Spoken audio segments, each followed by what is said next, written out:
ते हसनखेडा रस्त्यावर घडलेली थरारक घटना।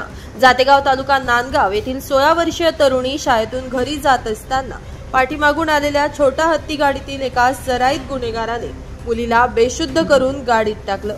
यावेळी शेतात काम करत असलेल्या शेतकऱ्यानं ही घटना पाहिली आणि मानेगाव फाट्याच्या दिशेने भरधाव वेगात असलेल्या गाडीची फोनवरून माहिती दिली। मनेगाव फाट्यावर रस्ता अडवला असता सदरील पिकअप गाडीनं गाड्या उडवून चापनेरच्या दिशेनं निघाला। औराळा फाट्यावर ही गाडी अडवण्याचा प्रयत्न करण्यात आला। यावेळी या वाहनानं या ठिकाणी देखील गाड्यांना धडक दिली। नंतर हसनखेडा येथे असाच प्रकार झाला, परंतु त्या ठिकाणी ट्रॅक्टरनं गाडी अडवली आणि मुलींची सुखरूप सुटका केली। मुलगी बेशुद्ध अवस्थेत दिसून आली। यामध्ये एक स्कॉर्पिओ गाडीनं पिकअप अडवण्याचा प्रयत्न केला असता त्याला देखील उडवण्याचा प्रयत्न करण्यात आलाय। पोलीस घटनास्थळी दाखल झाले असता आरोपीला अटक करण्यात आली आहे। शाळकरी मुलींच्या पालकांनी काळजी घ्यावी असं आवाहन करण्यात येत आहे।